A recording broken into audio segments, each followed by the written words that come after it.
everybody, it's Jeanette Vilda, and I have a ring-bound album, and this uses the Alice in Wonderland kit by SS Digital Studio, and she had provided a little movie showing a ring-bound album that she had made using that kit, and it just inspired me to make my own.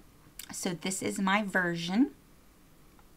And everything in the book is from the kit. The only thing I added, of course, is the sari silk ribbon and the cardstock for the pages, the base pages.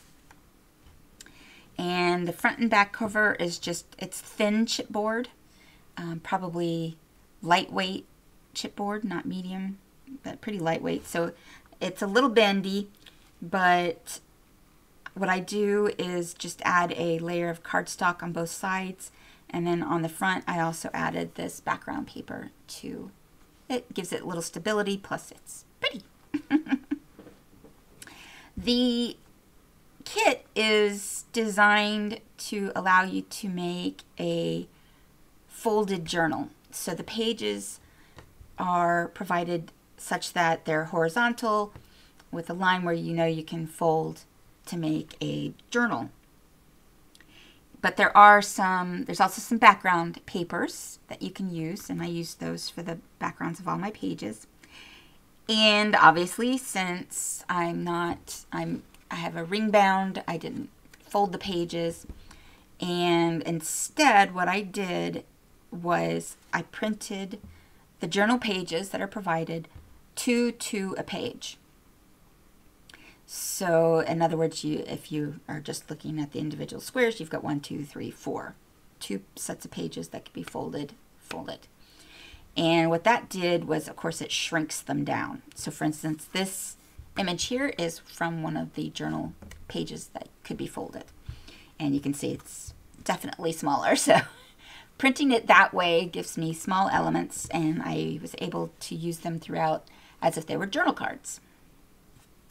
So instead of having those as your background, then the background papers that she provides is what I used for my background. And as I go throughout the book, I will probably not remember which thing was a journal page and which thing actually was a journal card that was provided in the ephemera for the kit. So sometimes I can tell by the size, but not always. So you'll forgive me if I don't remember if it was a journal page or a journal card originally. I do know that was one of the journal pages though. And this is provided in the ephemera set. Now throughout, what I did was, as you can see, I distressed the edges. I just really like that look. And it really, I think it went well with this particular set. Kind of, you know, the whole "we're mad here," so that's, you know, that ripped look kind of goes with that. At least I think it does. So on the inside cover here, I've got a strip of one of the background papers. So I like to use at least as much of the bits that I create when making a book as possible. So this was one of the offcuts from one of the pages, so use that. It's just a little strip to add something. In the kit, there's these horizontal pockets, and there's a couple of triangle pockets. So I used those as well, so you'll see those. There's a whole, practically an entire page of little labels, arrows, all kinds of things. So I just love those, use those throughout. And here I created a little book, and it's just a piece of cardstock folded. And in it, I did use, so these, as you can see, they are printed and they're together. So these 2 pages, the red and this black one, are from the journal pages within the kit. And so again, printed them 2 to a page, and then I just glued the 2 together because it's a little difficult for me with my printer. If I try to print it front and back, it doesn't always line up. So a little easier to print and then glue them together. And so that gives me this little book, and I used that same page again and pasted on the inside and the back inside covers. And I believe the front and the back of this are using some journal cards. And because it's a little puffy and because it's cute, I got out this paper clip from my stash. It was just a little arrow with a little happy face. Didn't really have a very Alice in Wonderland one, but I thought these, she's got a bunch of little arrows, as you'll see later. And I thought kind of went with that, and it's cute, and it just helps to hold that little guy closed a bit. All right, so on our first page, here, I believe this piece and this piece are from the ephemera. And like I said, these cute little labels are available. And then inside that pocket is a couple of little tags. And then here we have one of the journal cards. I just made them into a little pocket. And then this is also one of the journal cards, and all the journal cards have these wonderful little borders, and I just cut off the borders so we just see the little teapot for the tea time. And the blue is because, I mean, obviously the primary colors in this are red and black, and of course this kind of beigey color, but if I used the red, it almost felt like too much red. So I wanted an accent color that went with the book. And so what I did was I kind of pulled from her dress and got the blue from her dress. And so that's why the blue ribbon. And I just think it accents it nicely and adds a little something. Okay, so yeah, I didn't skip. Next page, we have a whole bunch of elements from the ephemera set. Now this teacup originally had in it little cards. And I just cut out the cards and kept the little teacup. That way I could use it as a pocket for this little tag that says, "Drink me." And then of course we have the matching cupcake, "Eat me." And so tucked in the side here are two journal cards with the "Eat me" and the "Drink me."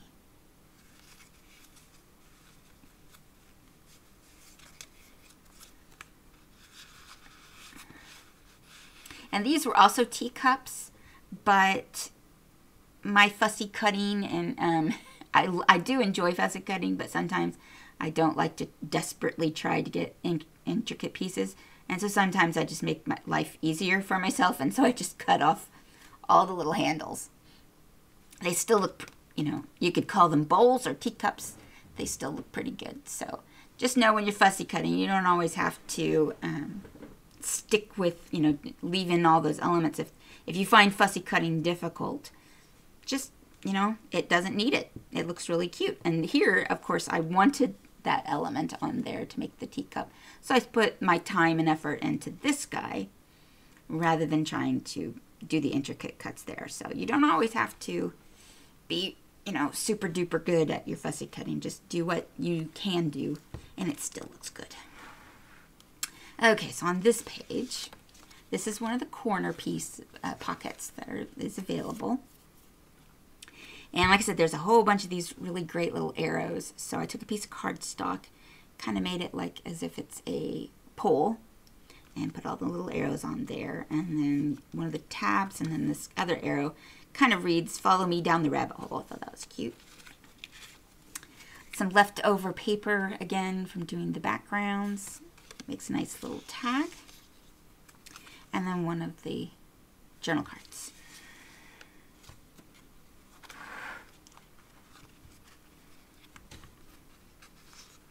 And then here, again, let me take the elements out so you can see the page. This is one of the journal cards, and he's backed with a piece of cardstock, but I only glued on the 3 so that I could tuck in these 2 tags from the ephemera kit. And then in the back is a little tag made from one of the journal cards. And it's more like a belly band because I wanted it to go in a little bit further. And then down here in the kit is a whole bunch of these really great little tiny envelopes. And I believe there's one for every one of the background papers except the red, I believe. But anyways, a whole bunch of these really great little envelopes. And in it, I have tucked these teeny weeny little tags that are also in the ephemera and some of the cards. There's a bunch of different styles of cards within the kit, so you can use what appeals to you or use them all. Now, one question I often get about these tiny little elements is like, how am I supposed to use these? It seems pointless. What I like to do is, let's say on the back of this tag, I put in a picture of my family. I could take another journal card or something and write down the names of everybody. But what I like to do is take an element like this and have them sign it. Then I not only have a picture of my family, but I have a remembrance with their signature instead of all of my writing.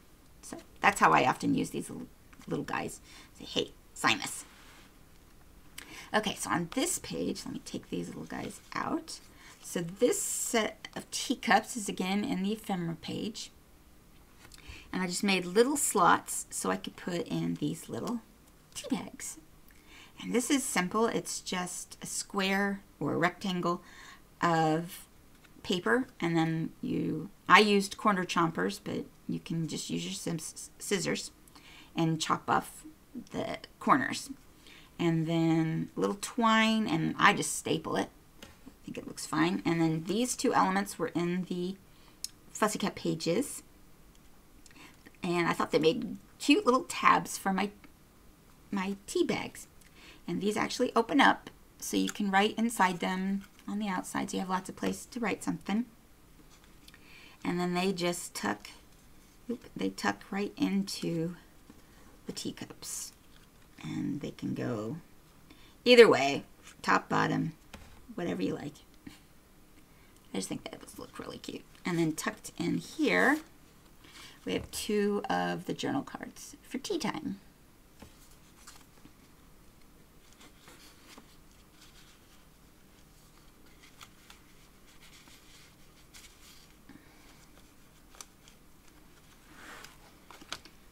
Okay, and then these two pages kind of go together. We have two of the really nice big journal cards. And this one I made top loading pocket, and it's, oops, I managed to pull out the tag from some page way back. Oh boy, where'd you come from? Oh well, I'll have to find, oh there, he goes there. Managed to pull him out at the same time. Go back in there. Go in there.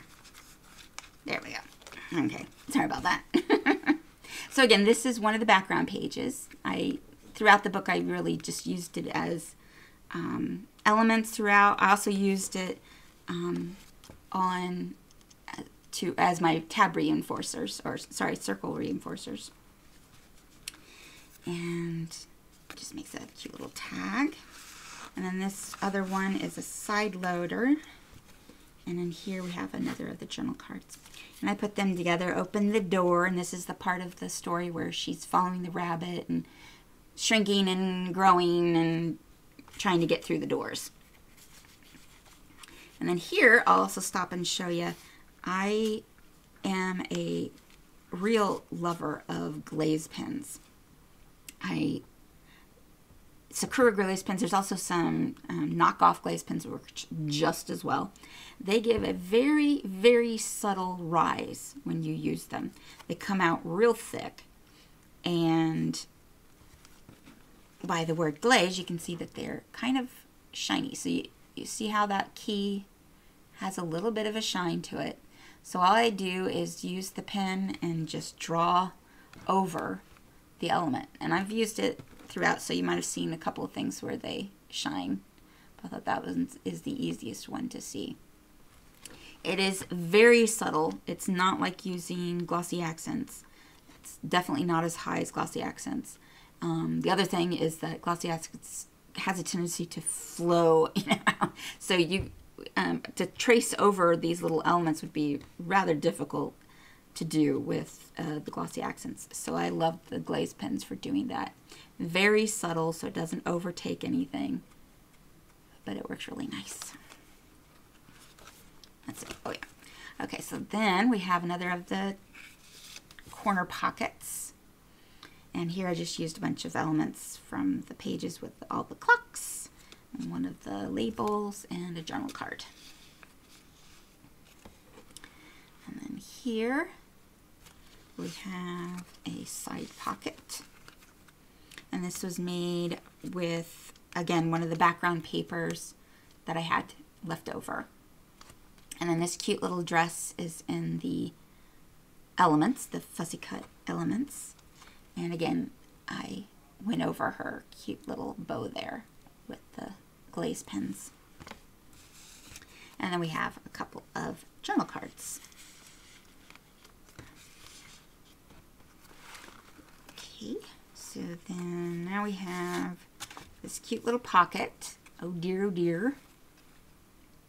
And the top, these are the little elements from the fussy cut pages. And here I'll say, you can see there, or maybe you can see, they're a little bit popped up. I don't use pop dots, especially not, or typically I tend to use just fun foam instead of pop dots anyways, but because of the distressing that I did, it kind of adds bulk to the book already. And so to then pop those up will add even more bulk. So I just put construction or cardstock behind them. It still gives them a little bit of raise so that they're a lot more emphasized, but they're not adding a whole lot of bulk to the book. And here we have another tag. This one I made as a little flip. So you have lots of places for pictures. And then here, let me take everything out so you can see the page. On this one, what I did is, this is actually one of the journal pages. The page back here with the red frame and the beige inside, that's one of the journal pages. What I did on top was take some of the, these are some of the card elements that you can fussy cut out. And these are just glued in such that they make a pocket. So for instance, this guy I glued in on these two sides, this guy is glued on these two sides, and then these two are glued on the bottom. And then, of course, the parts that are touching the other cards. And that makes a cute little pocket for these two guys from the journal cards. And then in the back pocket, we have this little tag.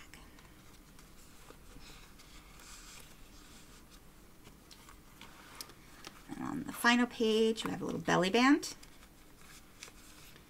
And take those out. And we have one of the journal cards. And what I did was printed it twice so that I had two of them, so that I could cut out the hat, fussy cut them out, put them on some cardstock again and pop them up, and it makes a cute little pocket for this little label. And then we have two of the journal cards again in the belly band. Like I said, this is made from one of the background papers. And then on the final page, again, another strip of the background papers, and another of the pockets, and another of the labels, and we have some of the leftover tags in the pocket. So that is my, oop, and they want to fall out. Stay in there. That is my book. Hope you enjoyed that. Go take a look at SS Digital Studio. Like I said, all the links will be provided down below. And definitely take a look. It's a really great kit. And I didn't use all of the elements, so there's even more that can be used. And if you have any questions, comments, please leave them down below. I will get back to you. Otherwise, please like and subscribe. I hope you enjoyed, and I will see you later. Bye-bye.